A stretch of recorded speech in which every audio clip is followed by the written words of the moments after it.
Hey everybody, welcome to WhatCulture Gaming. I'm Scott, joined by Josh. Hello. The pace is filled because this is very, very, very exciting. Do you want a Marvel Gaming Universe, mate? Yes, I do. I really, really do. Me too. Now, it seems that creative director Brian Intihar, who is pretty much the Spidey what Cory Balrog is to God of War, was recently interviewed on Kind of Funny, where they did a big old, hour and a half-ish spoiler cast. They broke down everything about the game's development, the plot, and all that kind of stuff. There'll not be any spoilers here. But they broke that stuff down, and when they were talking about development, he literally just outlined that, yes, this is the first step towards a Marvel Gaming Universe. I'm calling it the Marvel Gaming Universe, but as you'll see, what he said is just outlines it.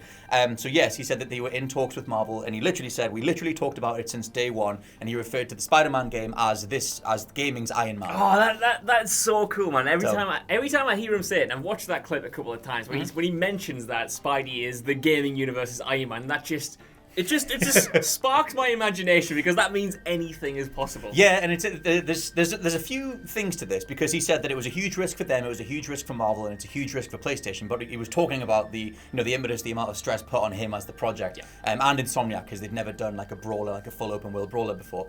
But it is interesting, because the next game that's in the works is the Avengers game, the Crystal Dynamics game, which assumedly will be multi-platform. Yes. So the weird quandary is that going forward, Spidey would be PS4 exclusive, but assumedly if they did do some sort of crossover, he'd have to appear in Crystal Dynamics' game. But, I mean, I don't know what timeline, we have no idea. Well, this is the thing, this is what me and you have talked about a couple times in our news videos, the logistics of that, because you have to assume the fact that Sony and PlayStation have Spider-Man is down to that sort of joint deal that they have with Marvel, where Marvel can use Spider-Man in their movies and Sony doesn't get any money for it, but then Sony get to use that same Spider-Man in their movies and Marvel doesn't get any money for it. So I can see it working, but it is a logistical nightmare. Yeah, I mean, the Avengers game could absolutely, we have no idea what the Avengers game is. The only one that was once in production was a first-person thing, and that kind of got canned. But whatever that turns out to be, if they can end up seeding their world the same way that Spidey has, where in the Avengers game you're just paying tribute to Spider-Man with images, and maybe they have mention of the Daily Bugle and whatever, they can still be like, this thing is still connected. But yeah, the general sort of direction for Spider-Man, alongside nailing one of the best open world Spidey games ever.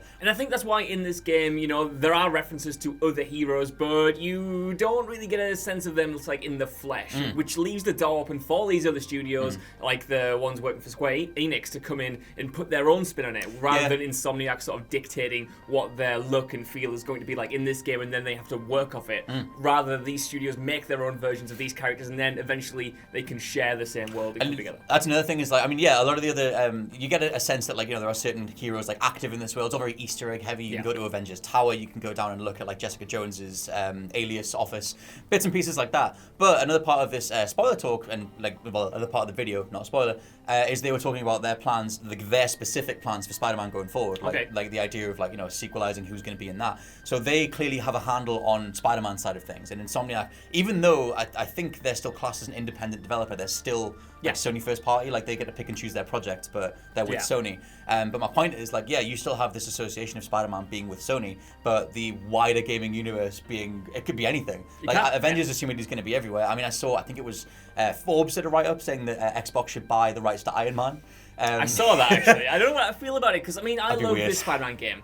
What I don't love is that not everyone can play it. You know what I mean? That is a bit... It's a good win for Sony and PlayStation, but it is sort of a bit sad that, if you don't own this console, you don't get to play Spider-Man. I remember when we first got wind that Spidey was going to be on PS4, I remember thinking that was such a huge get, because he's such, obviously, a universal, beloved, character, individual. But he's not available everywhere. And I don't want going forward, I don't want the Marvel Gaming Universe to fracture, where you've got, Iron Man on the Xbox. No. And I don't even know who'd be on the Switch, some sort of tiny Spider Ham.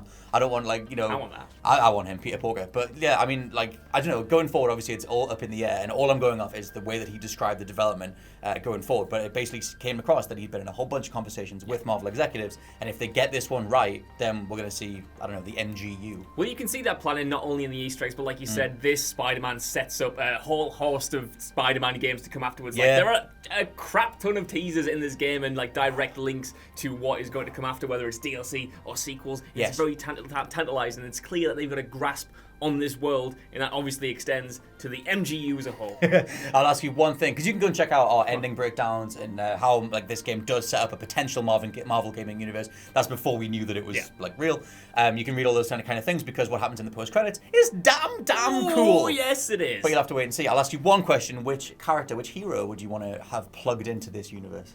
Oh, just one? Yep. That is huge. I mean, Iron Man is obviously going to be huge, but I want to see someone radical like Thor, because I don't know how that would work. You know what I mean? Something massively different, just like an alien comes in and that would shake up the world like it did in the original Iron Man movies. And yeah, I mean, the Easter egg for the Avengers Tower does say that the Avengers are off on the West Coast, but assumedly Thor's part, if it's the original lineup, Thor's already in there somewhere. Mine will be Daredevil, because you've already laid the groundwork for the street, like the style of combat. If you like kind of ape that a little bit, you've got the world detail. You've already got little mentions of you've already got like Fogwell's gym and Matt Murdock being a lawyer. They could easily take like Hell's Kitchen as an isolated thing and make a sort of story-driven Daredevil, or even Defenders game in that space. It would be the best if you mimic the tone of the Netflix show. It kind of just already writes itself. There are enough dark moments in this Spider-Man that tone is already kind of there.